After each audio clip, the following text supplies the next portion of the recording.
Bonsoir, le 7-8 en direct entre 18 et 19h, 1h pour faire le point sur l'actualité locale, l'actualité du département. Des invités, comme chaque soir, vont nous accompagner au cours de cette heure, au cours de cette édition du 7 novembre, à commencer par deux des meilleurs ouvriers de France récompensés hier à Versailles. Bonsoir à Véronique Abreg, bonsoir à vous, peintre sur porcelaine, et Christophe Hatton, vous êtes cuisinier. Bonsoir. Félicitations à tous les deux. On va parler de vos activités dans quelques instants. Le temps d'accueillir également Johanna Soudry. Bonsoir. Bonsoir. Nous sommes mercredi, le jour de la chronique culture avec vous dans une quinzaine de minutes. On parlera musique et festival avec deux festivals, Festivernal qui se déroule à Voisins et à la Verrière ce week-end, et puis un autre festival Blues sur scène, voilà, qui se déroule tout le mois de novembre pratiquement. Reggae ou blues, voilà, il faudra choisir d'ici une quinzaine de minutes. Tout à l'heure, Johanna, on passe à présent au titre, les sujets, les reportages à découvrir au cours de cette édition.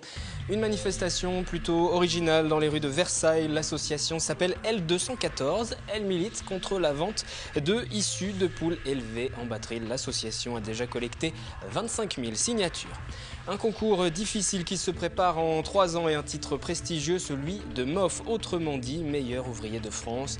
Dans les Yvelines, ils sont 7 lauréats. 2 d'entre eux sont donc en plateau avec nous ce soir. Christophe Hatton, cuisinier, et puis Véronique Abreg, que vous voyez sur ces images. Cette dernière a reçu le titre de meilleur ouvrier de France pour son activité de peintre sur porcelaine, un travail délicat et très prenant. Et puis les Hip Hop Games dans le cadre du projet Pulsation Urbaine, un atelier qui s'est déroulé à Manille-les-Hameaux en attendant une grande manifestation le 17 novembre à Guyancourt. Vous y avez peut-être assisté ce matin à la manifestation à Versailles devant un supermarché d'un collectif qui demande la fin de la commercialisation des œufs issus de poules élevées en batterie. Le point sur leurs revendications, ce sera plus clair avec Anthony Reich et Patrick Jacques de Dixmude. Ils n'étaient pas nombreux ce mercredi devant l'enseigne Monoprix de Versailles. Pourtant, depuis 1 an, ces militants de l'association L214 manifestent pour inciter le groupe à ne plus vendre d'œufs de poules élevés en cage. Selon eux, leurs conditions de vie sont indignes. Le groupe milite pour un élevage uniquement au sol ou en plein air, un fonctionnement déjà adopté en Allemagne ou en Belgique, alors qu'en France, 80% des poules sont élevées en batterie.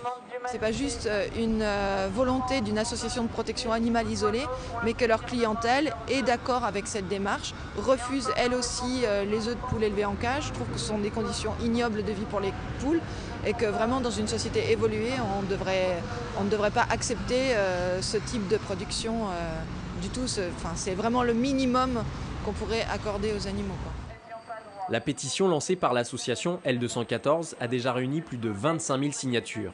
Suite à des discussions avec l'association, l'enseigne Monoprix a réagi en retirant de ses rayons les œufs de poules élevés en cage de sa marque distributeur dans une trentaine de magasins de la région lyonnaise. Une évolution sous forme de test qui se terminera fin décembre.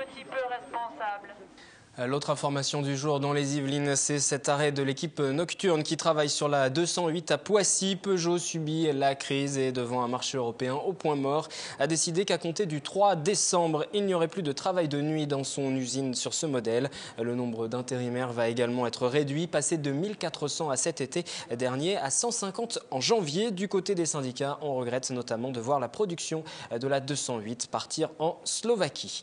Nous allons parler à présent donc des meilleurs ouvriers de France. Ils ont été récompensés hier à Versailles dans les Yvelines.